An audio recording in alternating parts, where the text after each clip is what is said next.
नमस्कार श्रोते हो, मी लेखक, कवी, साहित्यिक आणि वक्ता सर्व काही आहे. मी खूप साहित्य स्पर्धातून भाग घेतले. मी नकारात्मकतेनंच त्या स्पर्धाकडे बघायचो, कारण मला भ्रष्टाचार आणि वशिला लावणं हे कधी आयुष्यात जमलं नाही आहे. आणि म्हणून स्पर्धेत भाग घ्यायचा, पण त्या स्पर्धेकडनं काय अपेक्षा करायची नाही अशी माझी पद्धत होती. उत्तेजनार्थ तृतीय, चतुर्थ अशी बक्षिसं मला मिळत गेली. परंतु अलीकडे या उतार वयात, म्हणजे आज माझं 75वं वर्ष संपूर्ण 76वं लागतं आहे, अशा वेळी मला एका कथास्पर्धेत भाग घ्यावासा वाटला आणि तो घेतला मी. आणि चक्क त्या स्पर्धेत मला प्रथम क्रमांक मिळाला. आणि ती कोणी ठेवली होती तर महाराष्ट्र साहित्य परिषदेच्या भोर शाखेनं गंगूबाई पंतप्रतिनिधी वाचनालयामार्फत ती स्पर्धा घेतली होती आणि त्या स्पर्धेत मी भाग घेतला. या कथेस्पर्धेसाठी आम्हाला कळालं की ज्यावेळी या स्पर्धेचा सोहळा झाला त्यावेळी प्राध्यापक गिरीश भुतकर कार्यवाह यांनी आम्हाला सांगितलं की या कथेसाठी एकूण 142 कथा आल्या होत्या. त्या संपूर्ण कथा महाराष्ट्र राज्यातून आल्या असून बडोदा, कोची व परदेशातील अमेरिकेसारख्या देशात किंवा इतर देशात मराठी जे कोणी बोलीभाषा बोलणारे स्थायिक त्यांच्याकडूनही या कथा स्पर्धा होत्या. आणि अशा त्या विविध बोलीभाषेतील कथा स्पर्धा म्हणून त्यांनी जाहीर केल्या होत्या. त्यात म्हणजे मालवणी, सातारी, पुणेरी, कोल्हापुरी, कोकणी, सोलापुरी, खानदेशी, वैदर्भी अशा अनेक भाषेतील कथा आल्या होत्या.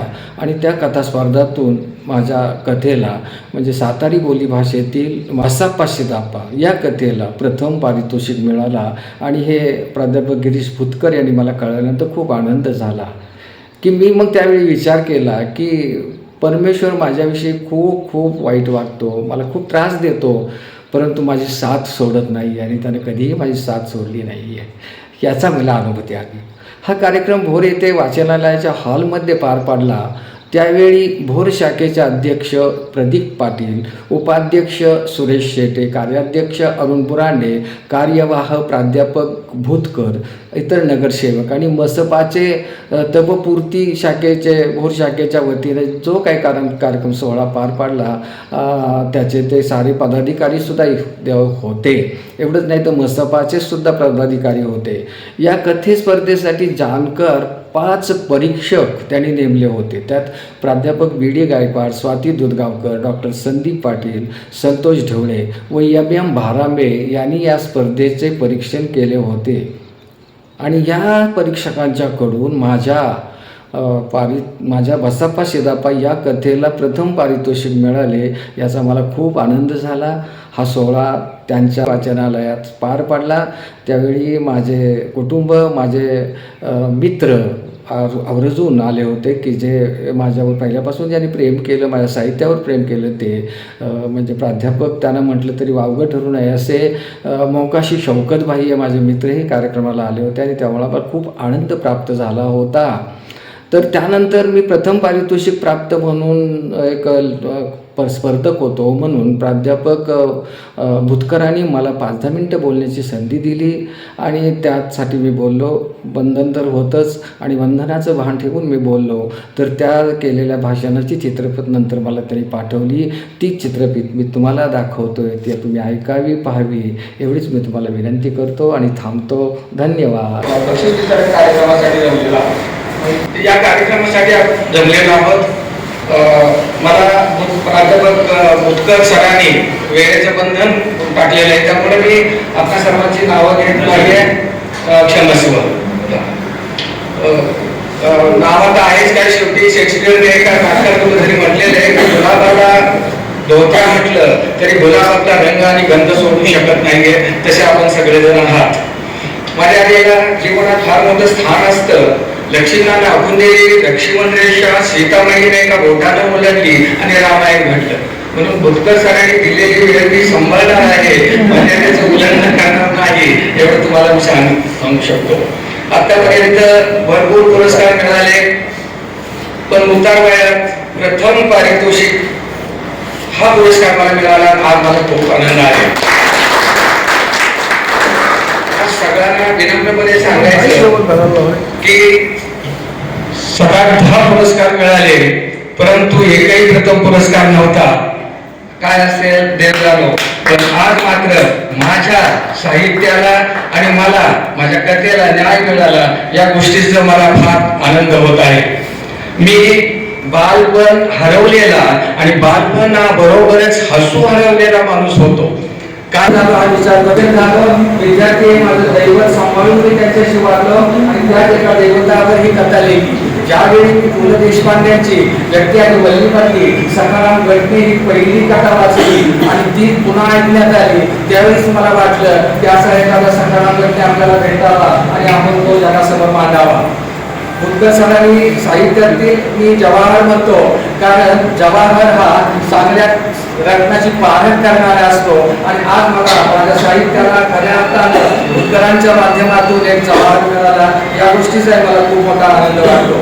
अशा प्रसंगी थोर शाखेच्या सर्वांचे मी आभार मानतो की त्यांनी आम्हाला बहुमान दिला.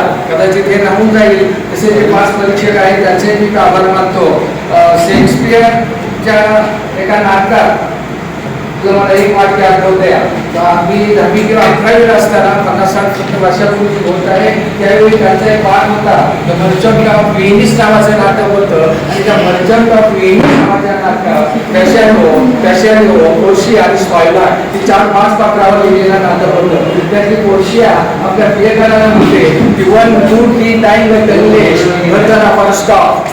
One good D time with the English burden of stop. याचा मराठी गोष्टवारा असा आहे की एका चांगल्या कार्याची स्तुती करायचं राहून गेलं तर पुढची हजारो चांगली कामही बोलावून जातात. माझ्या बाबतीत कदाचित तेच झालं असावं आणि मग मला आज माझ्या चांगल्या कामाची वाघ माझ्या पाठीवर आपल्या सर्वांच्याकडून मिळाली. आता माझ्याकडून आणखीन जोमानं पुढची कामं होती असं मला वाटत राहते.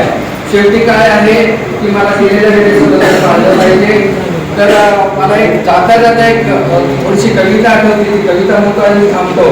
ती कविता मला का आठवते याचंही मी तुम्हाला नंतर सांगतो. कविता आहे निंदा करंदीकरांची. आपल्याकडे कुणीतरी शिकला असेल, मी शिकलो आहे, माझे वडील शिकले असावे आणि 3-4 पिढ्या चालत आलेली कविता. फार सुंदर कविता आहे, ती मी शिकवलेली आहे. काय आहे त्या कवितेत आपण बघूया थोडंसं की कवितेचं नाव आहे घेता. कवितेचं नाव काय आहे? घेता. घेणाऱ्याने घेत जावं, देणाऱ्याने देत जावं. घेणाऱ्याने घेत जावं, देणाऱ्याने देत जावं. हिरव्या डोळ्या माळाकडून हिरवी शाल घ्यावी, सह्याद्रीच्या कड्याकडून छातीसाठी दाब घ्यावी. घेणाऱ्याने घेत जावं, देणाऱ्याने देत जावं. वेगळ्या पिशा धडा करून वेगळे पिशे आकार घ्यावे. वेगळे पिशा धडा करून वेगळे पिशे आकार घ्यावे. रस्त्यासाठी पृथ्वी करून होकार घ्यावे. घेणाऱ्याने घेत जावं, देणाऱ्याने देत जावं. उभारलेल्या दर्या करून फेसाळलेली आया घ्यावी. उभारलेल्या दर्या करून फेसाळलेली आया घ्यावी. भरलेल्या भीमे करून तुकोबाची माळ घ्यावी. घेणाऱ्याने घेत जावं, देणाऱ्याने देत जावं. आणि शेवटी मात्र 2 ओळी ते कलाक्ती देतात की घेणाऱ्याने घेत जावं, देणाऱ्याने देत जावं. घेता घेता एक दिवस, घेता घेता एक दिवस घेणाऱ्याचे हात घ्यावे.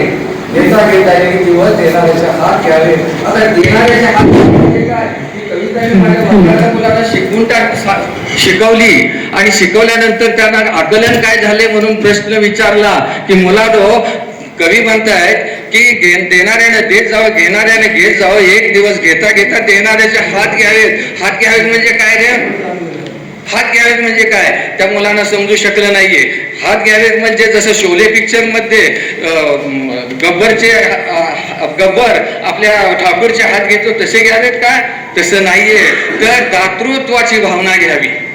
दातृत्वाची भावना घ्यावी हा त्या कवितेचा अर्थ आहे. आणि त्या पद्धतीने आज तुम्ही जे मला दिलेलं आहे ते मी तुम्हाला देणार आहे. ही कविता मी अशीच माझ्या एका पुस्तकाला पुरस्कार मिळाला त्यावेळी मी म्हणून दाखवली.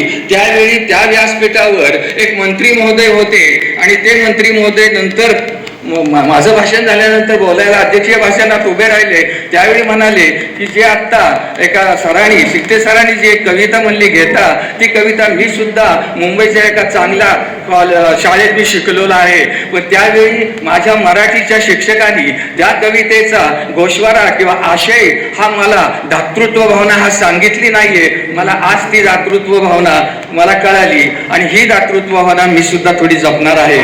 माझी एकूण 14-16 पुस्तकं 2 प्रकाशितच्या मार्गावर आहेत, प्रकाशित झालेले आहेत. परंतु आता माझ्याकडं जी पुस्तकं आहेत उपलब्ध आहेत तीही मी माझ्या दातृत्वाच्या भावनेतनं या गंगूताई वाचनालयाला देण्यासाठी आणलेल्या आहेत. तर आपल्याला मी ते आपल्याला देतो, त्याचा तुम्ही स्वीकार करावा. एवढंच माझी भावना आहे की देणाऱ्याने देत जावं, घेणाऱ्याने घेत जावं. म्हणून मला सुद्धा थोडंसं दातृत्वाच्या भावनेतनं वागायची फार मोठी आहे. हा जो मी या कथेतलं कथा माझी निवडली या परीक्षकाने, त्यातला जो शिदाप्पा आहे ना, त्या शिदाप्पाचं बरंचसं शिक्षण मी केलं आहे. माझे मित्र मोकाशी सर हे